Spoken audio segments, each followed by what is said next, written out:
What's going on, everybody? Welcome into another live stream here from the This Eye Guys here. I'm one half of the This Eye Guys, Mr. Arm This Eye, joined as always by my good friend, my good buddy, the other half of the This Eye Guys, Mr. Tad This Eye. But Tad, we're joined by one of our good friends of LAFB Network. He's been on the podcast before, but this is the first time he's joining us for a live stream, and that's Alfred Rowe. He is host of the Salute to Troy podcast on LAFB Network, covering all the great content with USC football. You can see his Twitter handle there at Coach Rowe too. Alfred, what's going on, man? Glad to have you on. What's going on, guys? It's great to be back. I love hanging out with you guys. If you guys were privy to our Slack, man, I just love hanging out with you guys. It's an adventure. It's basically dealing with an old married couple is what it's like. We should definitely start like a Patreon or something. Let people just be able to just watch our conversation. Hey, they can't say anything. They just have to watch. There you go. There's a lot of great conversations that happen in our Slack for sure. Helps. I think, Alfred, you put this pretty nicely that it helps the day move along a lot faster for sure. Right. With some of the conversations that happen for sure. Right. So I'm in Southern California and we've been getting rain like all the time. And with my job, we've been trying to open up to do a roof to add pretty much an air conditioning unit at a hospital. And we have not been able to open up a roof. So we've just been sitting in the trailer collecting free money for the past 6 weeks.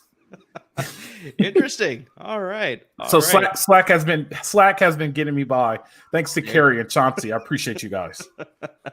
There you go. Shout out to Chauncey Talese and Carrie Krongert on LAFB Network Slack as well. So, but let's get into why we're doing a live stream. Tad, we obviously covered a lot of this in our podcast episode that dropped actually earlier today. It was at 10 a.m. this morning. So we're going to follow up because there's a lot of news that has happened, lots of signings, a couple trades as well that we just didn't get to because like we talked about, Ted, we just sort of scratched the surface with everything we covered in our podcast. So we wanted to cover some more content with the live stream here because, yeah, there have been some moves that happened today, moves that happened yesterday, moves that happened a couple days ago as well. Even a couple of weeks ago, we're going to get to a trade that happened a couple of weeks ago that affects the LAFB network crew, specifically with the Rams. But yeah, so let's sort of like not waste any time here. I think, Tad, we got to kick this off. Tad and Alfred got to kick this off with all of the news surrounding Aaron Rodgers and the New York Jets. There was the big spectacle about him. You know, I'm going to be on the Pat McAfee show at 10 a.m. Pacific time, 1 p.m. Eastern time, or whatever it was. And he's going to have a big announcement and everybody's tuning in. I think Ryan Dyer, CEO of LAFB Network, he was posting that it had higher ratings than most TV channels during that same time. So I was like, it beat the average viewership of most NHL games. So it had more viewership. This YouTube video had more viewership than most hockey games do. It was, when I checked it was at 416,000. Yeah, it's insanity just how much interest was gained into this and what Aaron Rodgers was going to say. And pretty much it was what we all suspected, that, you know, he wants to play for the New York Jets. They're trying to hammer out a deal. There's a lot of there's a rumor out there that the Packers are trying to seek 2 first-round picks, very similar to the Matthew Stafford trade between the Rams and the Detroit Lions. So it's like, I'm not sure whether that's going to come to fruition, but just overall, it's pretty much Aaron Rodgers wants to play in New York. It's just figuring out all the details. So it's like, yeah, it was exciting, I guess, but just overall, it wasn't really necessary that we needed to have this whole big announcement and all this stuff. But just, Alfred, I'm going to pass it to you here. Just like, what do you think about this whole spectacle surrounding Aaron Rodgers and the New York Jets right now? I mean, he's pretty much like his predecessor, right? Like we've seen this before. It's nothing new. My only thing about it is, like, does he do 1 year with the Jets and then go to the Vikings next year and make an epic playoff run? Right? Right? Trajectory, that would be so hilarious. That'd be it's just, I will tell you this. My wife gives me shit about this all the time. She says I have a bro crush on Aaron Rodgers. So, like, I feel like Aaron Rodgers is one of the best quarterbacks in the NFL still.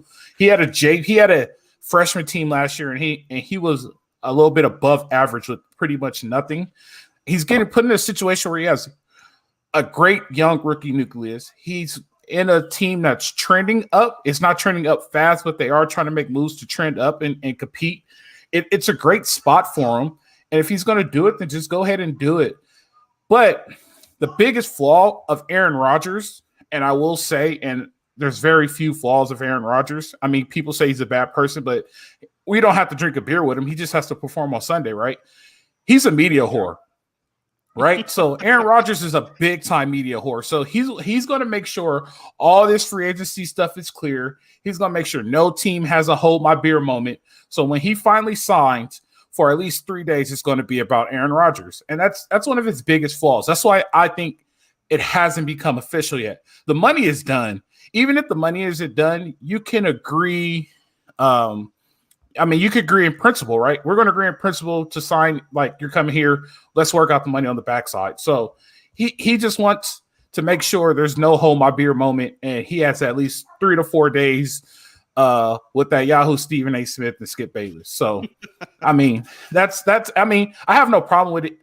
Green Bay's not making any moves, and we said this last year in the draft on the live broadcast when I was just pissed off that they did not do anything to help Aaron Rodgers.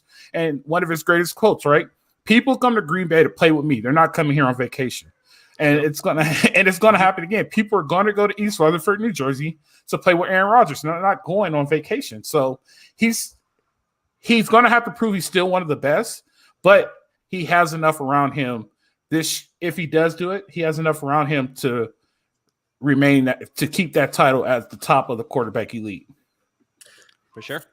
For me, this whole situation reminds me a lot of the scene from Spaceballs where it's like, he's an asshole. I knew it. I'm surrounded by assholes. And it's just like, it's because, are the Packers right here? No. Like Alice said, they have done nothing to help the Aaron Rodgers situation. They have backed him up with zero weapons other than Devontae Adams. Like, they have not done the bare minimum. They haven't even met that to make sure that he should be happy staying. So, no, I don't blame Aaron Rodgers for leaving. Do I blame Aaron Rodgers for the way he's leaving? Absolutely. Like I said, everybody's an asshole here.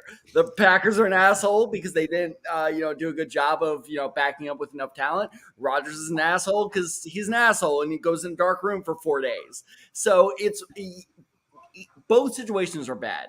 So was this absolutely surprising? No.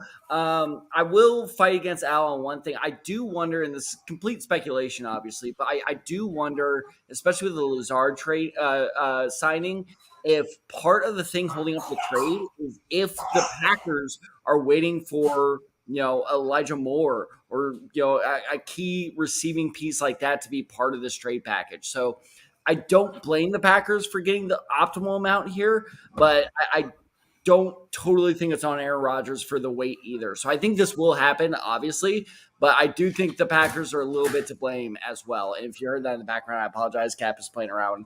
But I think that, it's one of those things that the trade package is going to be very interesting because I don't think the Jets want to give up 2 first-round picks. I do think that the Packers will want something to replace that first-round pick, though, of like a player of value. So I keep on bringing this guy up. Elijah Moore is a player to keep your eye out for because and Ted, there's a reason you keep bringing him up because Elijah Moore has been on the trade block with the New York Jets before. He has requested a trade. Same thing with Denzel Mims, who's been on that roster for a while too, and just we haven't seen the production yet because he hasn't had a quarterback of Aaron Rodgers' caliber yet in that system. So yeah, I could very much see the Packers being like, okay, yeah, maybe we could lower our compensation that we're asking as far as 2 first-round picks, but yeah, we need a premium player then like an Elijah Moore or Denzel Mims, something like that in return then to make this a more equal compensation. So yeah, I understand exactly why you keep bringing up Elijah Moore. So I disagree with that in a way. And let me tell you why. Because the standard is the Chiefs, right? So everybody right now is chasing the Chiefs. I don't care what you say. The standard is the Chiefs. At this point, Green Bay needs to build a team. They're not going to build a team in a year with Elijah Moore. I will go for at least 3 first-round draft picks for the next 3 years. I'll take 3 first-round draft picks for the next 3 years, and then I'll probably take like mid-rounds, around third, second round of some developmental players that won't break the pocketbook. But as far as players go, I'm not too sold on players. I just want to build my team, and I don't think I could build with just Elijah Moore and half a roster on the Jets, right? So, I mean, I'll do this. I'll give you 24, 25, 26 and Zach Wilson and his best friend's mom, and we'll call it good. Well, we can't bring up Zach Wilson and moms. We can't do that. We'll go down a rabbit hole that we don't need to go down because we got a lot of other things to get to for sure. Well, real quick, before we yeah. move on, so one thing I want to ask both you and Murr, we'll go with you first, and then once you're done, Al will go with you. Fantasy-wise, let's talk fantasy football. Let's assume this move goes forward. Where do you rank Aaron Rodgers as a fantasy quarterback, and where do you rank, even more interesting in my opinion, Jordan Love as a fantasy quarterback going forward? So, Murray, you go first, and when you're done, we'll go out. I think 100% Aaron Rodgers gets inserted back into the top 10 because, I mean, he's got the production around him. He's going to have a pretty good offensive line in front of him as well. Elijah Vera-Tucker was unfortunately hurt last year. Same thing with Mekhi Becton. Hopefully they'll be back and they'll be healthy to start the entire season. Hopefully, well, majority of the games or whatever. But you can't not discount Aaron Rodgers' talent, and now he has so much more talent around him too, whereas got Breece Hall's going to return. He's obviously got Garrett Wilson.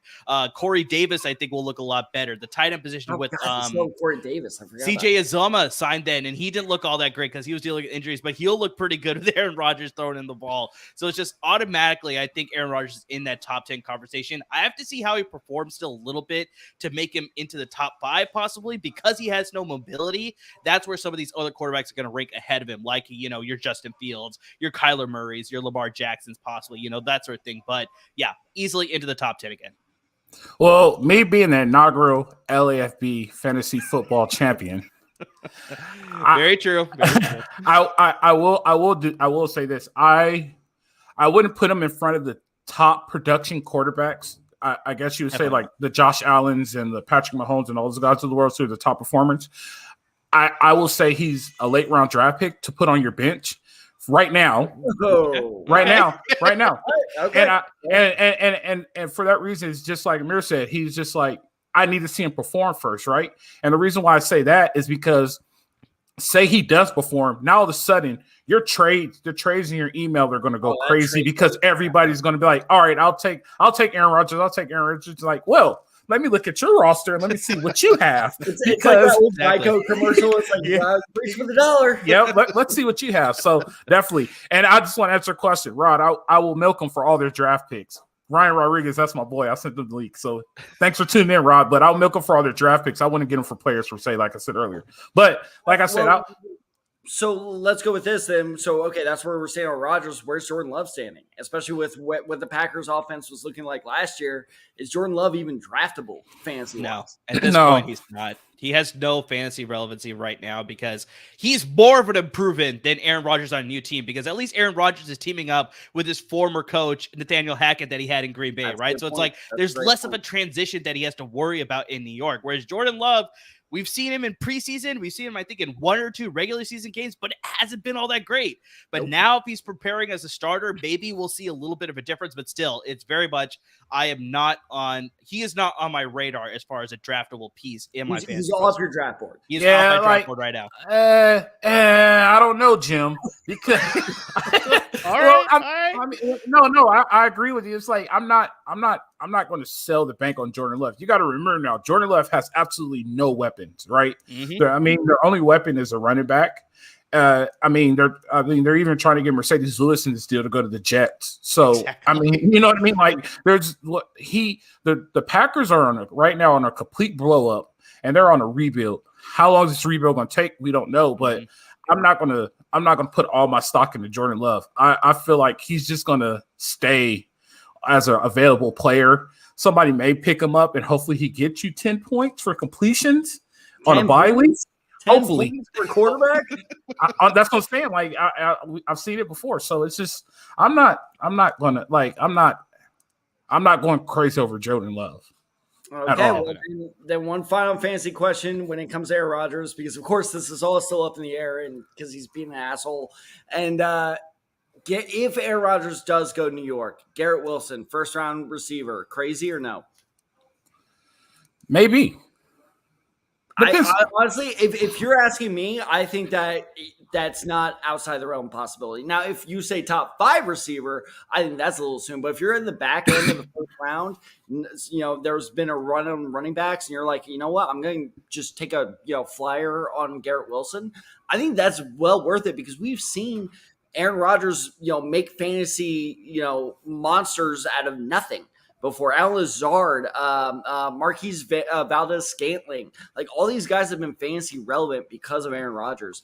And so I think that if he goes to the New York Jets, Garrett Wilson's stock, in my opinion, shoots up to the point where he may be the third or fourth best fantasy receiver on my board next season. So I think the bigger thing with that is that I don't think people are going to target him early. He's going to be a sleeper pick. So he's still going to go. He's still going to go in the mid rounds because people are like we just talked about. We need to see how Aaron Rodgers is going to look at this offense, how this offense is going to dictate how these receivers play in the offense too. So it's like, yes, I still like Garrett Wilson as a fantasy option, but I think the biggest thing is just the value is going to be immense because he's going to look good in that offense. But you're going to be able to get him in possibly the 4th or 5th round. That's the big thing that I see. So on your board, you could rank him a lot higher, but just that's your board. It's not everybody else's board. So while everybody else is going after your Devontae Adams, your Tyreek Hills, but my board is better. So I mean, I think that's the biggest thing. You're going to see immense value with him. Don't you say what you think you're saying, Al. Don't you? I see the gears turning. Don't you do it. Like I said, my whole goal is to repeat because I do not want to mail that trophy to anywhere. You are so lucky. I barely checked my lineup this year. Yeah. I am like, you alone have convinced me of like I am going to be checking that religiously next season. All you guys got mad at me because I really am bad at fantasy. Like, and this by far is my best year. I won both of my leagues. Yeah, and I got lucky because one of my leagues it was the no contest game with the Bills and the Cincinnati Bengals, and I played that person earlier. And I beat him, so we tied, and I ended up winning. So this is a lucky year. But Josh Allen and Josh Allen is the best pick I've ever made. Solid pick for sure. So yeah, we got a lot of conversation here, but we got a lot of other topics that we need to sort of get into here. So. I'm repeating, Carrie. Don't hate. So let's get into the Philadelphia Eagles. They made an interesting move here because this could sort of led to a little bit of a trickle effect. So they signed Rashad Penny away from the Seattle Seahawks on a 1-year deal, and he is replacing Miles Sanders, who is now a member of the Carolina Panthers. And Tad, we did a fantasy offseason episode towards the end, right after the Super Bowl, and we were predicting fantasy storylines. And I called this. I dropped this in the Slack too. We had the episode. I called Miles Sanders going to the Carolina Panthers. So I mean, we kind of know what we're talking about here. But just like I said, the fact that the Philadelphia Eagles they had a lot of free agents. We talked about this in that episode too. They weren't going to be able to sign everybody. So that led to Miles Sanders eventually walking and signing with Carolina. But it's a very interesting move to then replace him with Rashad Penny, who sort of had pretty big injury history as far as being in the NFL, where it's just like, he's looked good at times this last season, but just hasn't been as effective in previous seasons because he just hasn't been on the field that much. So it's interesting. He's going to a situation here in Philadelphia where he's going to be part of a running back by committee, where you got your, Kenneth Gainwell. I think they still have to re-sign Boston Scott. I think they re-signed him if I remember correctly. But just he doesn't have to worry as much about being the main guy like he was in Seattle when they drafted him, right? But just still, I wonder just if he gets hurt again, that's just going to affect Philadelphia's running game. I don't doubt that they're probably going to draft a guy in the draft, but just Tad, how do you feel about this whole situation here with replacing Miles Sanders with Rashad Penny in Philadelphia? This just shows how good Philadelphia's front office is because they understand where the value lies, right? The value wasn't paying Miles Sanders, and we'll get into his contract, but Carolina gave him $25 million. Miles Sanders is not a bad running back, don't get me wrong. He is not worth $25 million. And the Eagles are cash strapped. They just brought back Fletcher Cox on $10 million contract. Which apparently was a hometown discount, $10 million. They lost Javon Curse. They are losing a lot of people. Javon Curse, Javon Hargrave. Javon Hargrave, sorry. Javon Curse was maybe a decade ago. Oh my God. Chauncey Gardner-Johnson, is that his name? Yes, you actually got that one right. I nailed that one. It's always the hyphens. The hyphens get me very, very worried. Darius Slay. Darius Slay was released. They have all these guys out there that they need to re-sign, and no, we're not going to waste money on a position where we can find, the production elsewhere. So they sign Rashad Penny a 1-year deal, which is fine. I think it's a fine signing. It's going to be there. Literally, we were talking about this last night. Is Jimmy Garoppolo from Derek Carr a lateral move or a downgrade? Blah blah blah. We discussed that for a bit. This is the definition of a lateral move. There is no difference between Miles Sanders and Rashad Penny, especially the way this offense works. You just need a good, shifty, physical tight end, good physical, shifty running back that fits in the system, and you got him on the cheap compared to Miles Sanders, who's now in Carolina. So I like it. Rashad Penny, fantasy-wise, like good bench player to kind of plug in there, I guess. Maybe a flex player. Same with Boston Scott. Like I said, it's going to be the same Eagles offense. That's why it's a literal lateral move. Is we're going to see no difference other than the name on the back of the jersey. Well, Ted, I want to cut you off there because that's why we have Alfred here, our resident coach and our schemer here. So it's like, do you see this as a lateral move between Rashad Penny and Miles Sanders? And will the offense operate the same way? Like, what are your thoughts there, Alfred? Well, yeah, the offense is going to operate the same way. Nothing's changed. Jalen Hurts isn't going anywhere. So I don't see it as a lateral move. I see it as a change in the running game per se, because the Eagles do try to master that power running game and the gap scheme. And Rashad Penny is more of a gap scheme type running back compared to Miles Sanders. He's like a quick zone back. So it fits them, and the contract fits them because it's like, all right, you had injury issues. Yeah. Let's see what you do. We'll give you a year, and then let's talk about it next year, right? So, I mean, it's not if you're talking production wise, maybe I can say that, but I will say I would disagree. I'll say it's a slighter downgrade because Miles Sanders does show up in big games. When you need something big, Miles Sanders has done big things for you at times. And is that why you had such big stats in the Super Bowl? I mean, the Eagles didn't have big stats in general. I mean, like when we really got down to the brass tacks of it, 25 points are pretty big stats, my friend.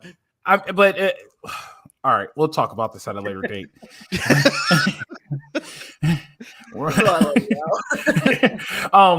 But what it's more of a fit. It actually is a fit because you have that gap scheme power running game that the Eagles do want to play. So, I mean, for a number 2 back, that's not a bad pickup. I'll take a Rashad Penny. He's a big guy. He can run and he moves. So it's not a bad pickup. And it's a scheme fit. I will counter back on this. So I'm a big contract lookup guy. I get deep into the contract. So they haven't posted Miles Sanders' contract yet on Sports Track. But well, the news just broke actually while we were recording is that he I don't know how much is guaranteed, but he did sign for $25 million. Right, over 4 years, so that's $6 million a year. Right? So what's the guarantee? What's the roster bonus? What is all that he's getting? I will say, man, I don't know what Carolina's doing. So I don't know. You know what I mean? Because like right now, everything's looking towards CJ Stroud. But like I said earlier, a lot could change in 6 weeks. But man, I just don't know what Carolina's doing. But if they make it work, they make it work. But as far as the Eagles, I think I like the move because the Eagles are in a financial crisis. I mean, Fletcher Cox took a pay cut, right? I think they're going to get Graham to take a pay cut, so they're going to keep their 2-star defensive players. Darius Slay didn't want a pay cut, right? So he was like, "I'm out of here," which I do think is a good fit. Once we talk about Darius Slay, which I mentioned to you guys earlier in the week, but I mean, they're in a financial crisis. They have to figure it out. They have a lot of guys to sign. I think they had like the most, right? Almost like 20-something guys, which they had like literally like almost their entire starting defense. And lots of key contributors. That was the big thing too. Because obviously teams have free agents, but these were big contributors for their successful season last season. So that's the big thing. Right. And the bottom half of the list, so how you rank it on your team. I mean, if they go, they go. If they stay, they stay. This is what we're offering. If you don't want it, go test the market, right? But like you could tell the camaraderie and the nucleus of the team because you have people like Cox who are willing to take a pay cut, right? You have people like Graham who are willing to make his contract work. You have people who are willing to backload their contract to get through the cap issues and try to make a run at this thing again because, I mean, they're a game short, right? So, I mean, they're going to try to do it again. So, as far as Penny, I mean, I think he's a guy who could come and fit in. He's coming from a system who is about team. So, I think that's a good fit because he's not taking a lot of money. And if he contributes, right, it may work and we may see a rematch next February. I don't know. Probably. But it just all depends on what they do with their roster. It's definitely a possibility. So it's like I like him fitting in there. Like I said, I think just the pressure's off him because he's not the starting running back anymore. He's part of a whole committee there. Alfred was able to drop for us. It's just he fits into the system a little bit better. So yeah, we'll see how this all fits all together. But let's transition to Carolina because obviously, hold on, Tad has something. Sure. All right, never mind. Moving forward. Yeah, I thought you were going to ask me something. Sorry. Well, you raised your hand, so No, go ahead and ask me. No, I wasn't going to ask you something. You raised your hand. I said Tad has something. All right. So, well, this is what I was going to ask you then. Seamless transition is I'm interested in what you said that you don't like what Carolina is doing. So I actually like what Carolina is doing. So let's go over some of the moves they've made. So they signed Miles Sanders now that we know somewhat the terms. 4 years, $25 million contract. And then even earlier in the day, they signed Hayden Hurst, the tight end out of Cincinnati, to a 3-year That's a good pickup.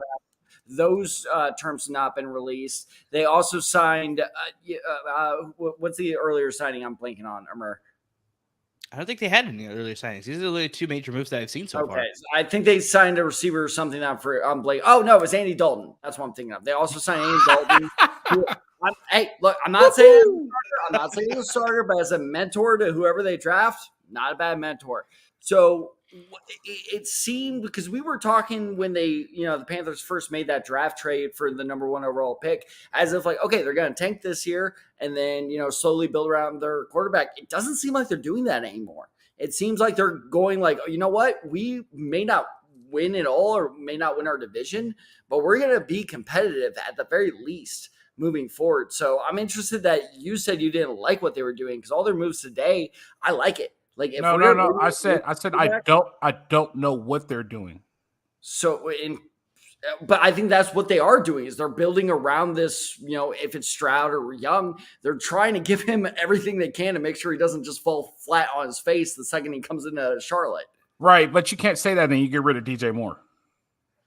I mean, that's fair, but right? You're talking about drafting a quarterback, but then you get rid of the best target you have on your team. Yeah. So it's like $20 million cap hit. That's a heavy asking price. But then you also, and I don't know how true the rumors are. Like the rumors are still floating around there that they're still willing to deal the pick, right? Yeah, so you know what I mean? So it's like that's why I'm like, you're like, all right. So what are they doing? Like, do they want to go with Young or Stroud, right? And right now, like I said, 6 weeks, so I can change. Do they want to go with Stroud?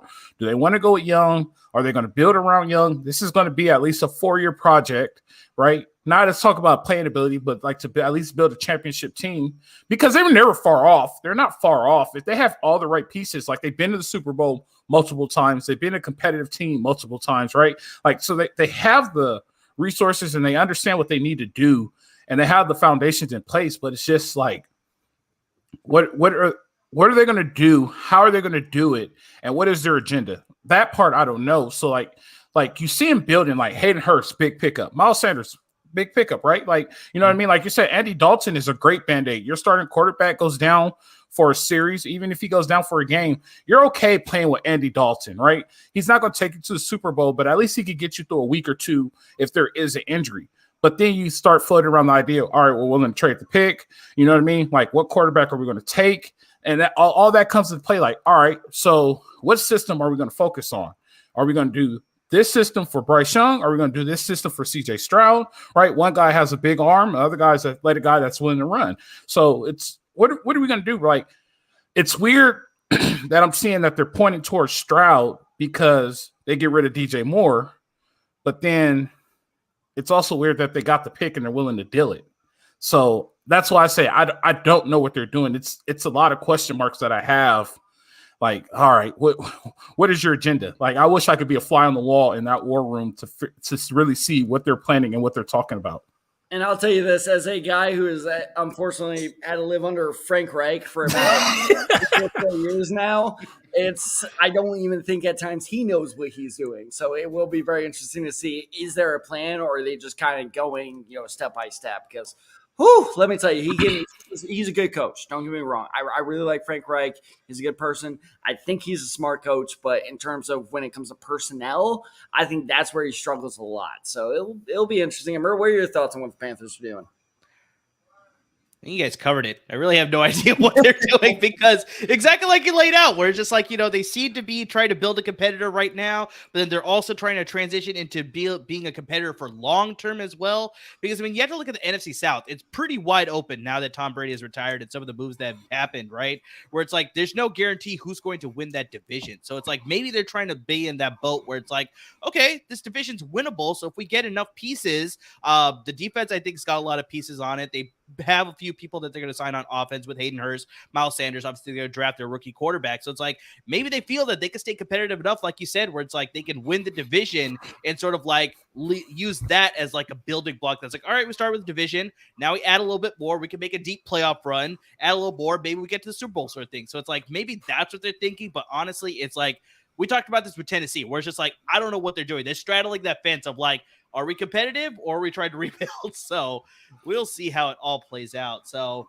really, that you got to make up your mind. You got to make up your mind of Exactly. that. Are we either going to rebuild or are we going to try to go compete? Like, just make up your mind, because when you do that, you start straddling the fence and then you start losing and then blow it up. And it's like, you're too late. You start missing out on draft picks and things like that. 100%. Yeah, 100%. So let's move on to some other topics here. Alfred, I know you're sort of wanting to talk about this with Darius Slay's release.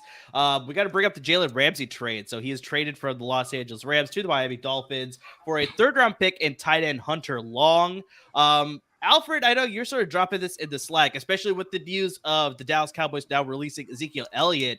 You're saying that the LA Rams should do everything in their power to sign both Darius Slay and Ezekiel Elliott, and I'm curious to hear your thoughts on that. All right, so who do you want to start with? You want to start with Zeke or you want to start with Slay? We'll go in either direction. Go. Right. I'll start with Darius. I'll start with Darius Slay, right? So like we talked about earlier, we were talking about a lateral move, right? Sure. There's no difference between Darius Slay and Jalen Ramsey, right? Those are top cornerbacks in the NFL, hands down, Pro Bowlers, all pro. You know what I mean? I was looking at his Twitter earlier. He was like, the first 5 games, I didn't even get targeted, right? And so like Darius Slay is a good cornerback. Every cornerback gets beat. Jalen Ramsey's gotten beat. Darrell Reeves got beat. Deion's got beat. Well, maybe Deion never got beat, but every good corner, I like to think there's tape of Deion getting beat at least a couple of times. Yeah, like every good corner gets beat. The thing is that football's so mass media now, and it instantly goes to Twitter, and every player has haters. So it's like, oh, look at Darius Slay get beat. Darius Slay on the Rams makes sense because it starts to build that championship nucleus that you want to start to build, because now, starting next year, you have first-round draft picks. And we all know what the Rams are going to do with their first-round draft picks. It's only taken 5 years, but we've finally gotten for them to finally have a first-round pick. Right. So in the next 5 years, they're going to deal them all away and they're going to make another run at it, which you should. Possible.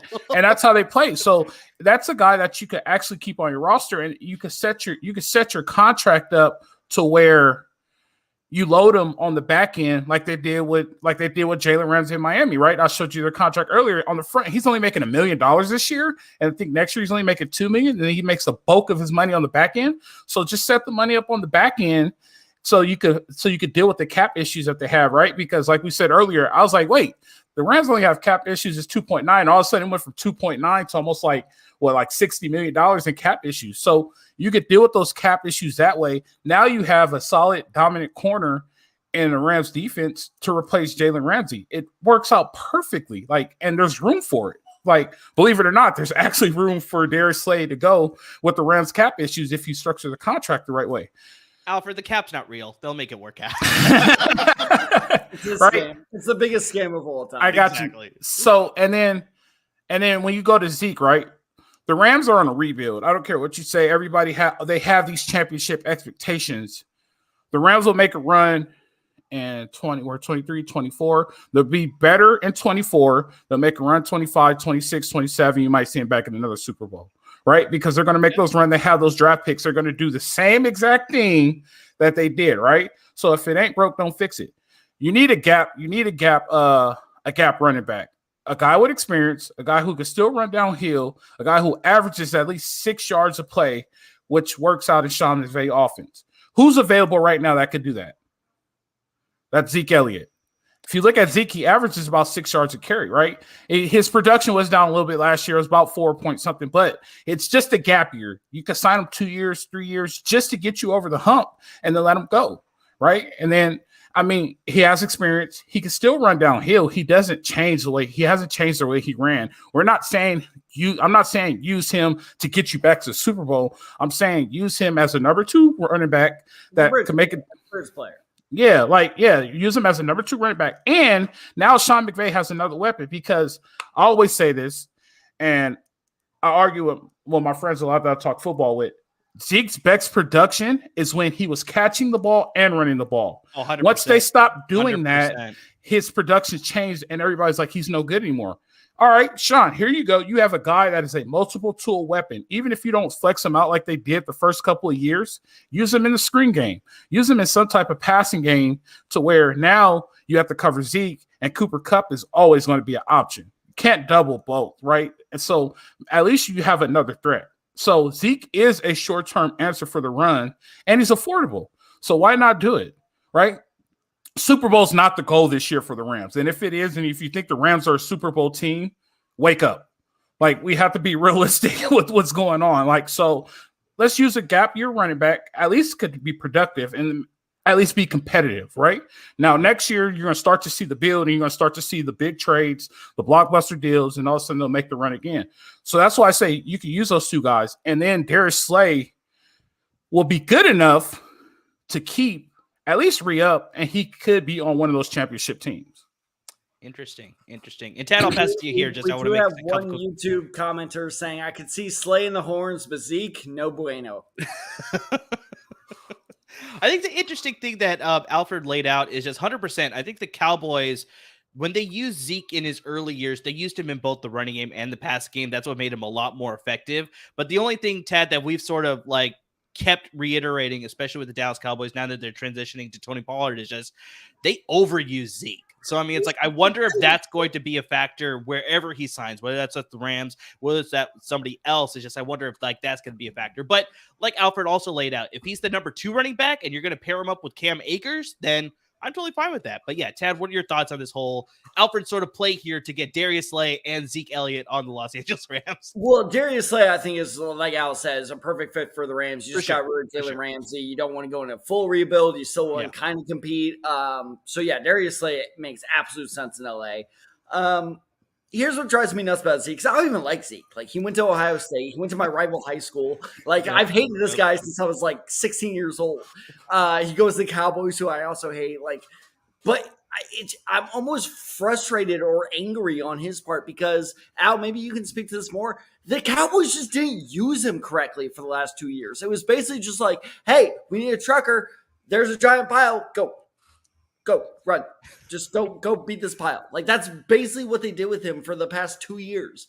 And it was wow, you do that 200 times and you start breaking down a body. And that, it really drove me nuts because he is a talented running back and they just did not utilize him properly. They basically try to use him a 1980s, era running back. And it was so frustrating to watch because he's capable of more than that, excuse me.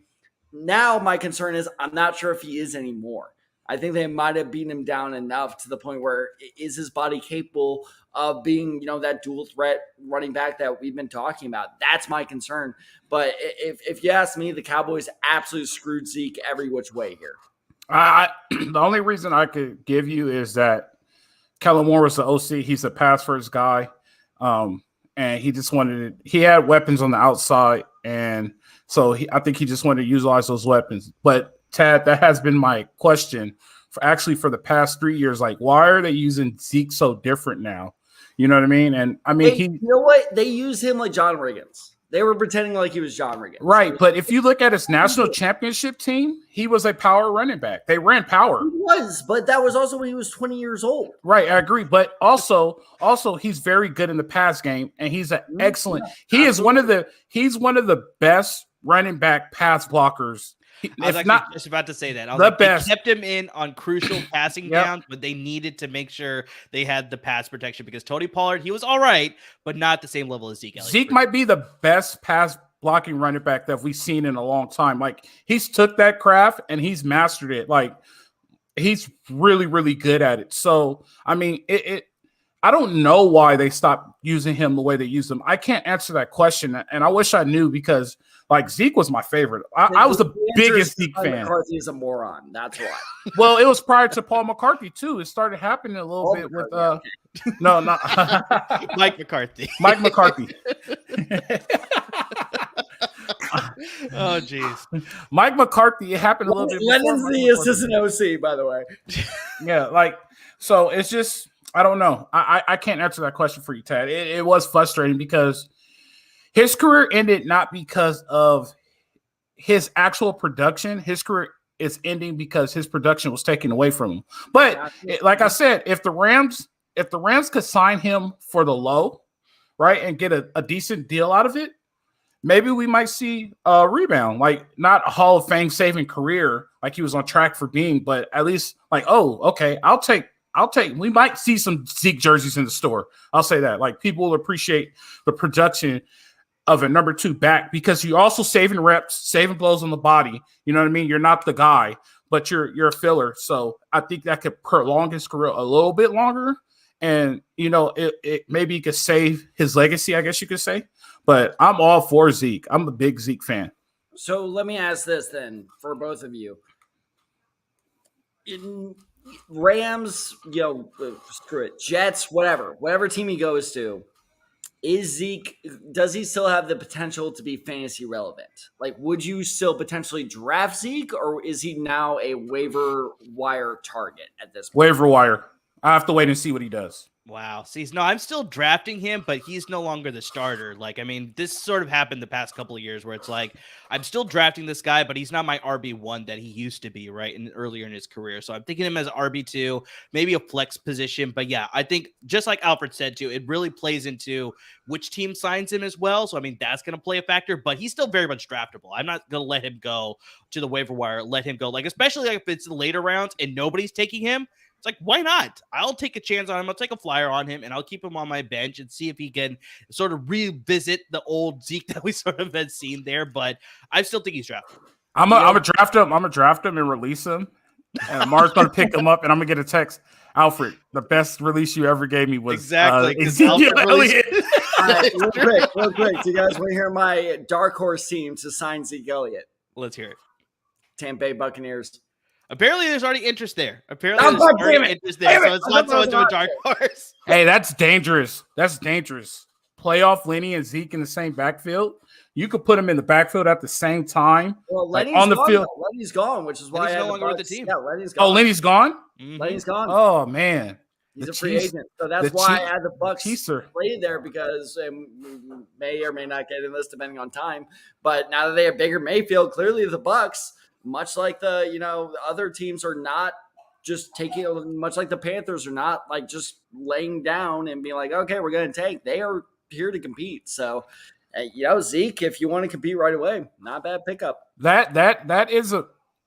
I will say this, and like I said earlier, the Chiefs are the standards, right? And the Bucs were the standard in the NFC and the NFC South for at least 2 to 3 years. We'll give them 2 to 3 years, right?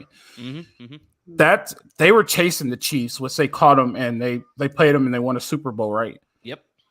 The Chiefs are a dangerous team in the NFL because everybody's chasing them and they're building their rosters up to try to beat the Chiefs. And then when it comes contract time, it completely destroys your team. Yep. We're seeing this multiple times, and it's crazy what they're doing. The only ones right now who are keeping up with them, and their GM is really good, are the Bills. They're figuring out how to keep their contract, their roster intact. It's interesting what the Chiefs are doing to the NFL right now. It's true. They're sort of setting the standard for sure. But Tad, you sort of brought it up. I kind of wanted to transition there because he is a former Ram, and now he is, like you said, a member of the Tampa Bay Buccaneers. But yeah, Baker Mayfield signed a 1-year deal, $4 million with up to $8 million in incentives with the Tampa Bay Buccaneers. It's an interesting move because, I mean, we kept hearing before the Baker Mayfield trade that Kyle Trask is going to be the guy in Tampa Bay. He's going to get the first crack at being the starting quarterback for Tampa Bay. But then here they are signing Baker Mayfield. Blaine Gabbert, I think, is still in the conversation. I don't think for sure whether they're going to bring him back or not, but pretty much a two-horse race, right now between Baker Mayfield and Kyle Trask. And Tad, I know you're a big Kyle Trask fan. You sort of said this for a while that he needs to be, he's going to be the QB1 and he's going to be a future star with the Tampa Bay Buccaneers. But just, yeah, it's interesting because, like you said, they're trying to stay competitive. They still got great receivers with Chris Godwin, Mike Evans. They got a good roster on offense. The defense, I think, showed some cracks. They did re-sign Jamel Dean, so that's a good move for them. That was huge. That was a big re-sign. But just the big thing was just like, how do you feel about Baker in Tampa? And then obviously, Tad, I'm going to pass to you to talk about Kyle Trask too. I hate you. Hey, in a few years, we'll be talking about Kenny Pickett the same way. Don't you bring up my boy Pickett. My boy Pickett looked good. How dare you, sir? Oh, should have been Rookie of the Year. I will say he went in the first round. None of you thought he was. But anyway, Pickett, TBD. We'll see. I met him at the Super Bowl, by the way, Al. I meant to text you about that. I looked at my dad. I was like, is that Kenny Pickett? My dad was like, who the hell is Kenny Pickett? I was like, God damn it. Oh, jeez. But anyway, look, I love Kyle Trask, but from everything I've read, this dude just doesn't have it. He's not picking up the offense from all reports. He's a little slow getting to it. I always say if he goes to the right coaching staff, that's what will happen. And I 100% not blame it, but I think that had Bruce Arians stayed on that staff, then this would be a different story. But the fact that Tom Brady then forced Bruce Arians out, and now that Todd Bowles is in, I think that's a misconstruction happening here. I know that's not a word. I was struggling to find the word, but I think that's where this interruption is happening with Kyle Trask's development. In terms of Baker Mayfield, especially fantasy wise, I don't hate it. To be totally honest, we saw Baker was a viable. I'm not saying good, but viable option with the Rams the last couple of weeks going into the end of the season. And like you said, with all the weapons with Cade Otton looked really good at tight end. I think that's a promising tight end they had there. Mike Evans, Chris Godwin. Who's the Minnesota guy they have? Tyler what? Tyler Johnson. Thank you. They have Tyler Johnson. So they have a very deep, receiving class. I think that receiving core, not class, excuse me. But I think there's enough there. I think people forget that Baker was progressing very well with the Browns up until he decided to play with half his body broken. And that's why his stats started sucking, because he wanted that contract. And so he gambled on himself. He gambled wrong. So I think there's still promise there for Baker to make up his NFL career. I don't think he'll be a star, but I think he'll be a viable starter. So Baker, kind of like what we were talking about earlier, if it's the later rounds, I need a backup quarterback. You could do a lot worse than Baker, in my opinion. Oh, no, you definitely could do a lot worse. But just, Alfred, as far as a fit point, because obviously Tom Brady is gone now. So now they're trying to find the next starting quarterback in Tampa Bay. So just what do you think about Baker Mayfield fitting in Tampa Bay's offense now? I mean, there's two people where when you say do dreams come true, Baker Mayfield and Tim Tebow are the two people that dreams actually do come true. I get it's 1 year and 8, but you got to stop making this man a starting quarterback in the NFL. This is the best football league, not just in America, in the world. And we're saying that out of all the 32 best teams in the world, Baker Mayfield is a starting quarterback. I will back it up. Yeah. No. I'm just not for it. It is what it is. Is it the decision making? Is it the fragility? What don't you like about him? He's not the guy. In Oklahoma, I liked him. I liked his swag. I liked everything about him. He was a stand he didn't take very much. But this is a different league. He's not the guy. The quarterback is the most position the most important position on the field. And you're telling me Mike Evans, Godwin has to deal with Baker Mayfield. You know what I mean?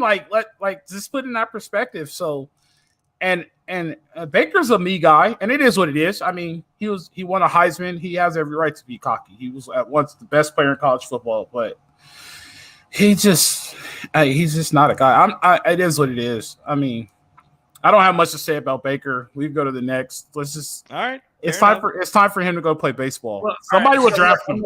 Somebody will Baker, draft him. draftable or not in fantasy football? Baker Mayfield is Tim Tebow 2.0. Oh, wow. Okay. All right. So I think we have Al's answer. Not draftable. Am I correct there, Al? Not draftable. Yes. Okay, not draftable. Amir, draftable or no? I think for the exact same reasoning that you laid out, where it's like you need to draft him, but not as your starting quarterback. He's definitely a backup If you're drafting as your starter, you are fucked, my friend. Exactly. And it's going to be interesting to see how Tampa Bay's offense is going to function too, because you also have to remember, Ted, and I was going to cut in a little bit earlier, but not only has Bruce Arians been pushed out, but Byron Leftwich has been fired. So I would have had a lot more promise if Baker Mayfield was playing under Byron Leftwich, because I like the things that he was doing in Tampa Bay, but he's gone. I don't even know if they hired an offensive coordinator yet. I think they did, but he's got that much of lesser of a name that I don't even remember who they hired. Like, that's how much little faith I have that in this offense making Baker Mayfield a starting quarterback, not just for the team, but also in fantasy leagues for sure. So yeah, if you need a backup quarterback, shit. Who is our hold on. No, sorry. Okay, I saw an old thing that it said Dirt Cutter, but that is that's way old. That's way old. False. That was fake news. It's some guy named Dave Canales.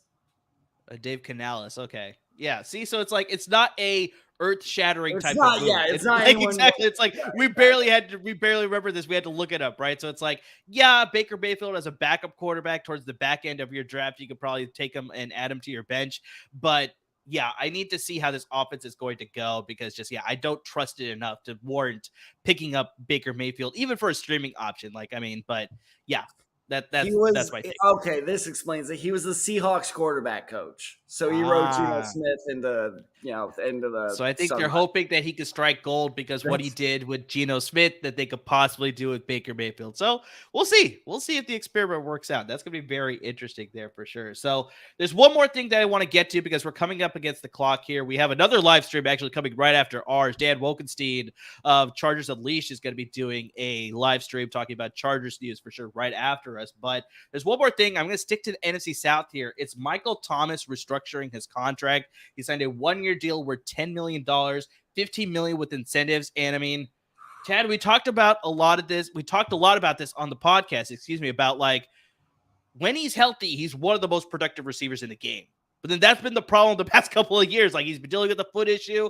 Obviously, the Saints offense has been dealing with some issues without Sean Payton and without Drew Brees. So it's like, maybe we thought, like, maybe inside his head, he's like, oh yeah, I'm not fully healthy. I'm going to sit out a little bit longer and rehab. But then we also saw cryptic tweets that he was tweeting out that's like, oh, the medical staff here was not all that reciprocative to what I wanted to do. And that led to my delay in my injury stats, things like that. Because he did come back for a brief period during the start of the season. And he looked pretty much like his old self, but then he hurt himself again. And that kept him out the entire length of the season again. So it's just like, I like the restructure. I like the incentives. I bet you it's a lot injury related too, because of what we've seen the past couple of seasons. But I'm going to push this to you, Tad. What do you think his fantasy value is? Because I'm not sure. I'm actually very much on the fence with where I want to draft Michael Thomas. So let me read a couple of stats to you. 2019, he had 149 catches for 1,725 yards and 9 touchdowns. He set the single season reception mark with that 149 too. So in 2020, 40 catches for 438 yards, 0 touchdowns. 2022, notice the 2-year gap there. Yep. 16 catches for 171 yards and 3 touchdowns. Now, honestly, I'm impressed they managed to get 3 touchdowns that final year. But my general point being, like, this dude and I hate talking about players like this because they're human beings, right? Like, we love talking about them like, financial pieces or chess pieces to be moved on the board. But sometimes human beings need an incentive to perform well. This is it. So this is actually why I love this move, is because I'm not blaming him or saying that he was making excuses or anything. But now when it comes to, I have a hamstring injury and yeah, I could go, but do I? Well, now that decision is made for you. If you want to go and you want to get that last payday, you go. So I love these 1-year prove-it deals. We haven't had a chance to talk about it yet, but this is why Sterling Shepard is also shooting up my draft boards on the wide receiver list, because these 1-year prove-it deals, I love it. I love it. And I saw Al be like, ooh, that's a lot. Yeah, he can make up to $5 million more if he performs well. So in terms of where he goes fantasy-wise, especially with Derek Carr there, I'm not ruling him out of the mid-rounds. It is a crazy take. I am not ruling the mid-rounds yet. I'm not. It depends. It depends on how the draft goes. If there's a heavy run on receivers and I'm getting kind of desperate, a mid-round pick on Michael Thomas, not the worst. Now, if you take Michael Thomas over, I don't know, let's say, who's the top receiver in Carolina now? I guess that'd be Laviska Shenault or Terrace Marshall Jr. One of those two guys. Laviska Shenault or Michael Thomas or Chris Godwin, like any of those guys. Well, Godwin's a bad example of that. But like I see Michael Thomas as still a mid-tier fantasy receiver is what I'm trying to say. So is he still draftable? Absolutely, because I really think this incentive-heavy contract is really going to push him to get back to where he was at. Alfred, your quick thoughts, because clearly you were not happy with what Tad said. Yeah, let's do it. He mentioned the quarterback. That's why I was like, don't do that. Oh, okay, got it. Okay. No. So my only thing is, we know the potential of Michael Thomas, right? The only thing is that he's getting older. Mm-hmm. That's the only downfall. He's getting older. He's not getting any younger. Like if he was reversing and taking years off and saving his body, that makes 100%. But if he wants to pull Kawhi Leonard and he balls out, more power to him. But he has to understand, this is the only thing, like, you have to be Michael Thomas of old. Yep. You have to be Michael Thomas of old. Because if you're not Michael Thomas of old and you do not re-sign a new deal next year, it's going to be harder for you to get a job than it was in 2019. In 2019, multiple teams will kick down the door to go get him. In 2024, if you're not Michael Thomas of old, guess what? Then it's going to be a guy, we could use him because we need a veteran receiver to help Baker Mayfield out. So, I mean, it's going to be one of those things. So maybe the Titans would pick him up or Vikings might pick him up to help Captain Kirk. It's just multiple things like that. Like, he has to be the guy. And I believe the Saints will re him up, right? Or even if he goes test free agent, people will give him a chance, maybe a 2-3 year deal because he's getting older, but he has to perform. I have no problem. Like, that's a lot of money, though. $15 million is a lot of money for a dude that old. That's the incentive. So the base is 10, right? But still, it's 10. Yeah, that's a year's salary. They pretty much gave him a year's salary.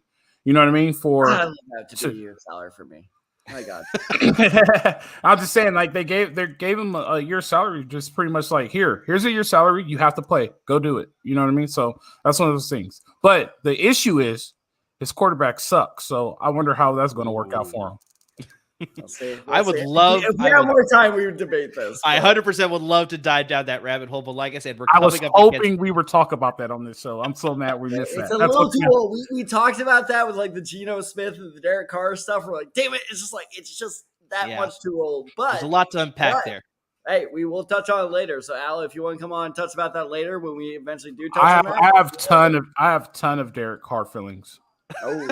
All right. Well, I think we just got a future guest booking then. Yeah, easily. So yeah, like I said, we kind of are coming up against it. We want to make sure we could give some time to Dan Wolkenstein to give a live stream of all the Charger stuff that he's going to be talking about with all the free agency stuff. But yeah, I mean, like we sort of already planned out right here, Alfred's going to be coming on our podcast to talk more Derek Carr, free agency stuff, and the best way you can find out about all that stuff that's happening with the Side Guys Football Forum. You can follow us on Twitter. You see the handle all coming across right there. You got my personal handle, UrbanSide23. You got Tad's Tad at the Side 94. You got the show handle, The Side Guys, and we're on Instagram at The Side Guys. And of course, you see Alfred's in his handle on his screen there, Coach Row 2 on Twitter. So make sure you're talking to him. He's dropping some great knowledge when it comes to scheme fits and, of course, USC football, because I think, Tad, we're going to be reciprocating the offer, too, of him coming on our podcast. We'll be talking some USC prospects down the road on Alfred's podcast as well. But just, guys, I appreciate all the time. We dropped a lot of great knowledge. Unfortunately, we didn't get to everything that we wanted to. But, yeah, it was good for sure. All right, real quick, just grade it. You have a minute. You have less than a minute and a half. So hurry up. All right, just grade it. Amir, JuJu Smith-Schuster, 3 years, $33 million in New England. Grade it. C+. Yeah, B minus C plus. Okay, I give it a B. All right, cool. Well, as always, everyone, thank you so much for tuning in. Al, you got any plugs before we, shut Hey, off? salute Detroit podcast. We'll have you all season. Hopefully, we get the next show on. We're rating the top 10 running backs of USC history. This is going to be one of the most debatable show ever. So once I get the boss man freed up, the top, not really top 10. Well, there are 10 running backs, right? So I would yeah. Top 10 running backs in USC history. Lendon White make the cut? Interesting. Does he? You got. Oh, you also got to remember. Got 2 in. I don't know if he does. Ah, shit. I'm gonna make my own top 10 and like compare it. This is gonna be interesting. Wait, real quick, Tad. Real quick. We got a couple of seconds. Who do you have as number 1? OJ or Reggie? Reggie. Ooh. Oh, come on. You got a big head shake from it. It's Reggie. I don't know. It's also OJ though. It's also OJ. Reggie's quicker with a knife. All right. Sister Button. Thank you guys for joining. We appreciate you guys. Tune in for Dan Wilkinson next.